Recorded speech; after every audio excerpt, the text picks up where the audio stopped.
So the first thing is that any time we have a session on chinuch, it's a little complicated, and it's a mixed bag. On the one hand, it's a very important subject and it needs to be discussed.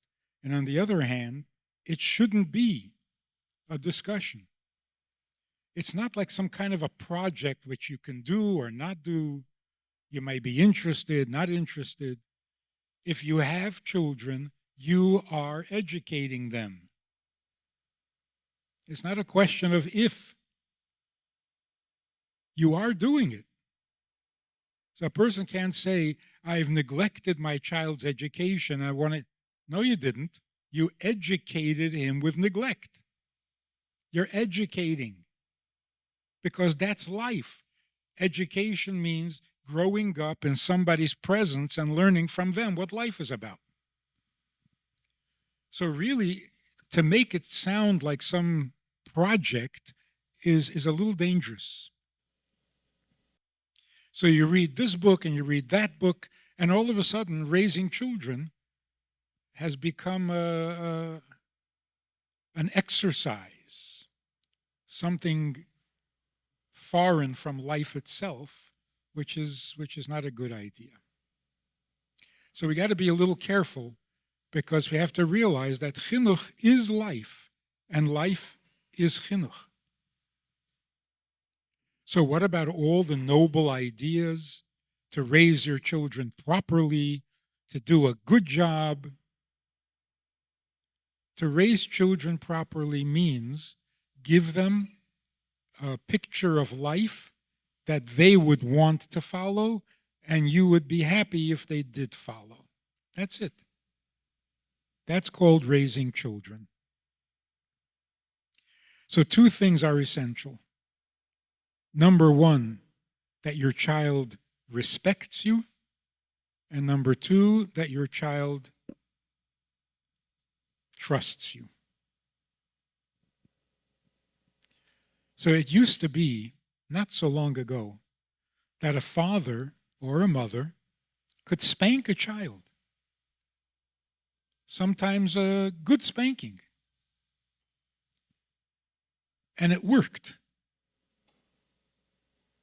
Today it's hard to believe, but it worked.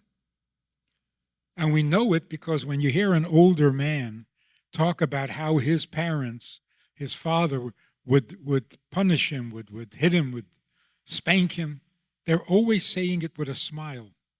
It's a good memory. Oh, my father would give me over, he'll have my par gute klep. It was never bad, it was always good. Par gute pech.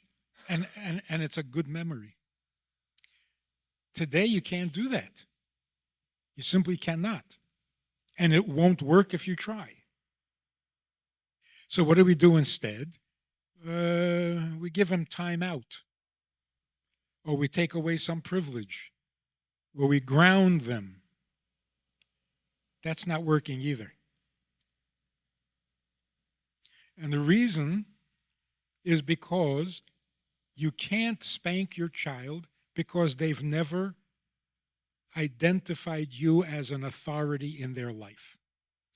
If you're not an authority, what are you hitting me? Who are you to hit me? But by the same token, if you're not the authority, who are you to send me to my room? So even if they go to the room, they sit there developing a hatred and a rebellion and a resentment. They haven't accepted it. Because who are you to tell me what to do? If we had the authority, then even spanking would be effective. And that's because if you have the authority, then they have respect for you, and then they trust you. Without the authority, there's really very little you can do without making it worse. How did our parents, grandparents, have such authority? And not just in the flummel world, in the whole world.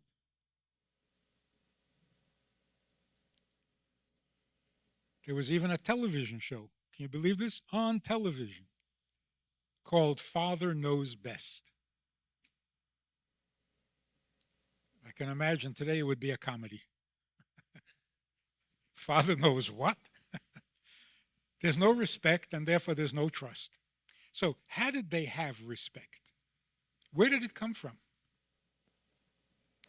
To a great degree, it came from the Bible. Frumme non-Jews took the Ten Commandments seriously. Honor your father and mother. The Bible gives parents authority. Certainly in the Frum community, Kibbud Av was huge. But in addition, the mother encouraged respect for the father, and the father demanded respect for the mother. If you have to demand respect for yourself, then you're already on the losing end. But if one parent promotes the respect for the other parent, that is very significant to the child. But probably the most important ingredient in having your children's respect is speak with confidence. If you sound confident, you get respect. And this is true even from other adults. In any conversation between grown-ups, the one who speaks with the most confidence always wins the argument. Everybody walks away saying, yeah, he's probably right. Why? Because he sounds like he knows what he's talking about.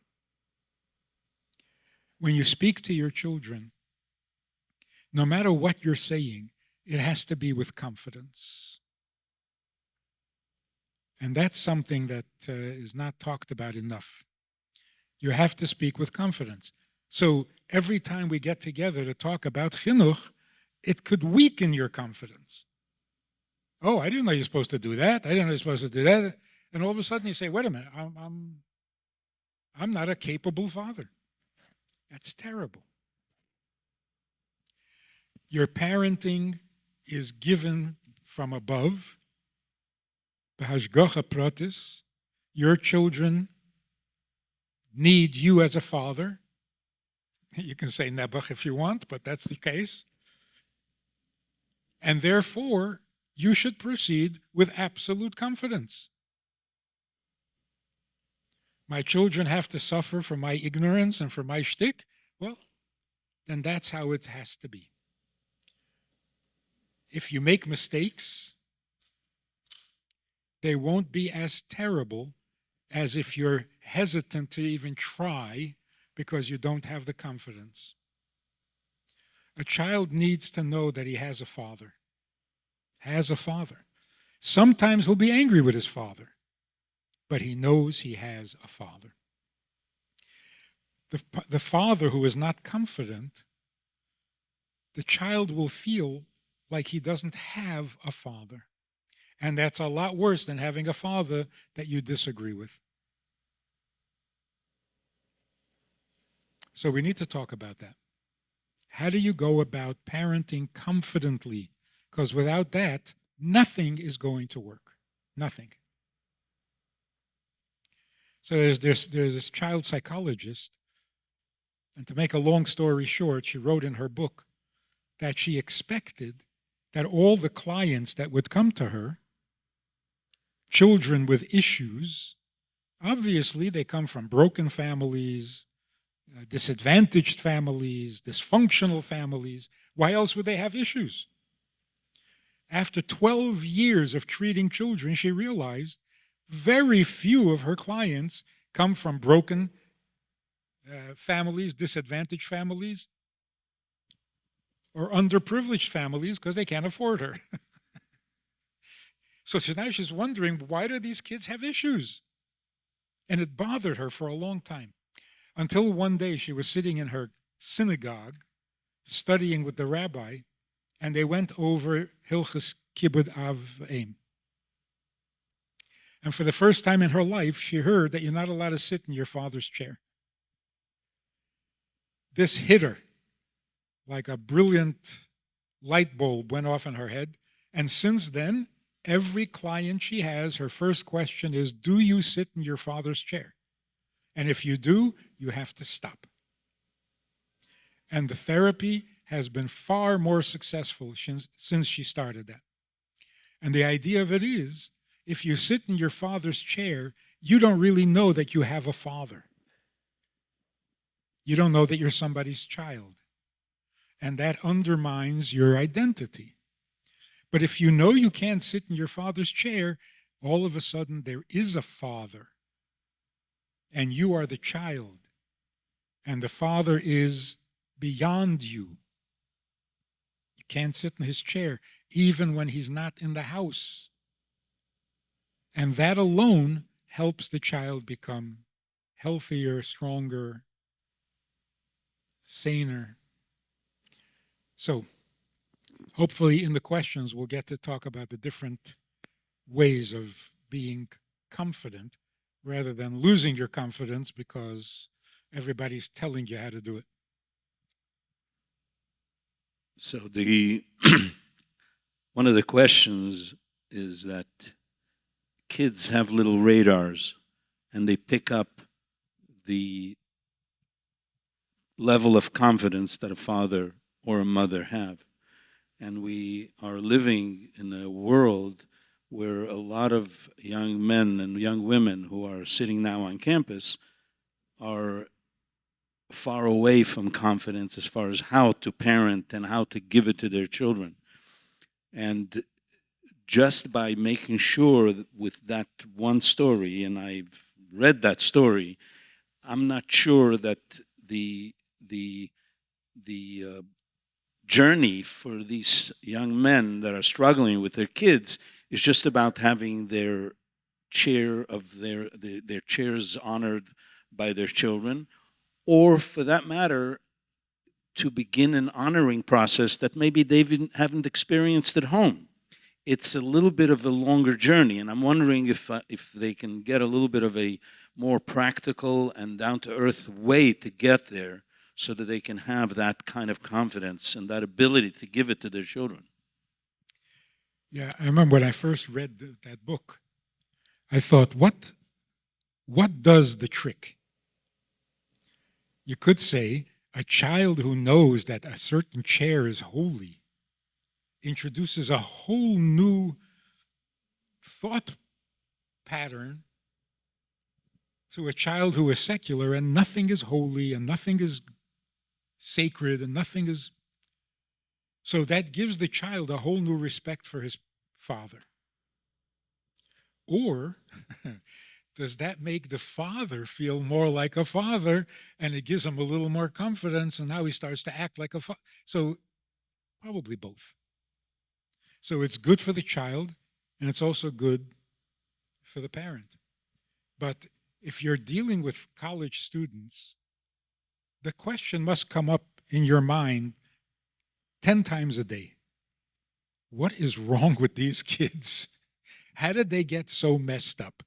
What was missing, fundamental stuff missing in their chinuch, that they should be so tzolozen and so aimless and so pointless and so childish and immature? And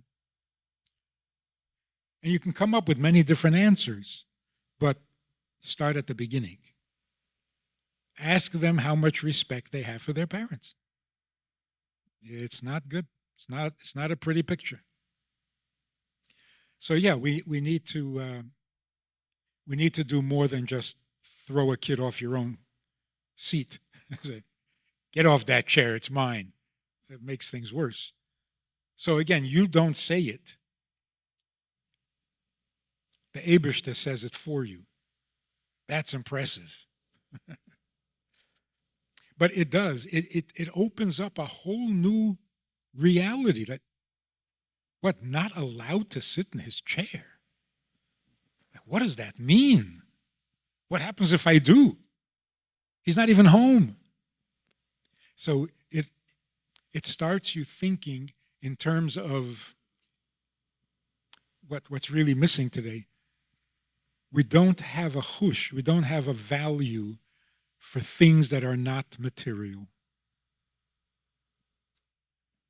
And that leaves you very poverty-stricken in your internal personality, life. Everything is material. What's going to happen if I sit in this chair? Nothing, but it's not right. That's a whole new idea. That's an idea that was maybe not introduced to most of these kids. And if you happen to see a really well-balanced, sane individual, responsible, functional, ask them how good their relationship was with their parents, and you'll see. And particularly today when children are so bright, it's scary. The 5-year-olds, the 6-year-olds, they're too smart. Who did this to them? They're really precocious. We didn't ask the questions they ask at their age. We didn't have the confidence, the chutzpah, the independence. They're amazing. My 8-year-old, now he's 8, he was maybe 7. He asked me a question, grandson. I answer the question. He looks at me and he says, "Do you have another answer that makes more sense?" Can you imagine saying that to your father when you're 7? We have to know, and we have to have confidence and not get scared. But there's got to be a wider range of ideas and practical things that one can do. I mean, again, if you have a 7-year-old, an 11-year-old, and a 15-year-old, and you're suddenly introducing something, again, valuable. And I'm thinking, what do I know about people like that? So I happen to live in Florida, in Aventura, very big Latin community, and they have a lot of respect for their parents. And I'm thinking that is the level of functionality there in a greater sense, more so than the average American family? I can say to some extent, but it's also losing its grip. It's falling apart.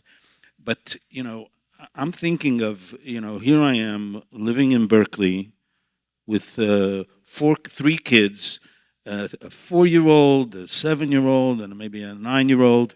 How do I sort of change gears?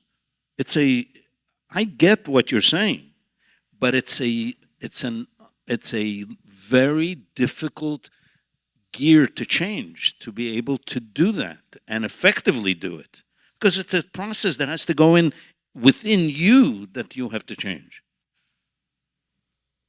So now we're talking about self-chinuch. Aha. Yeah. Well, part of our problem is that we didn't get much input from our fathers.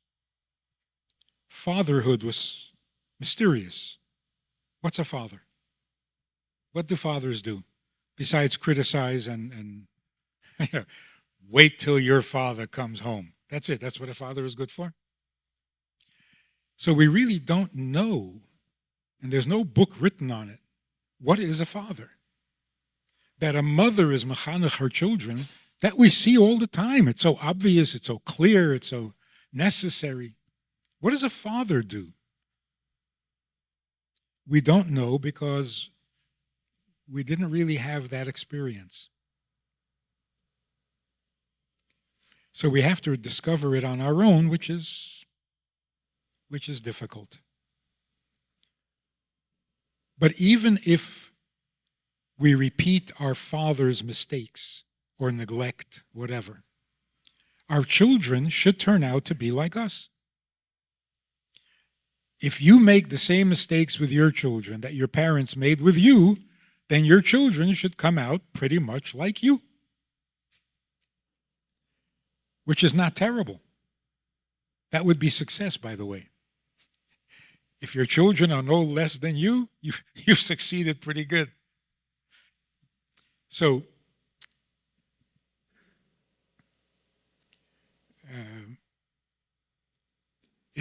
there's a difference between lifestyle and sanity, I think.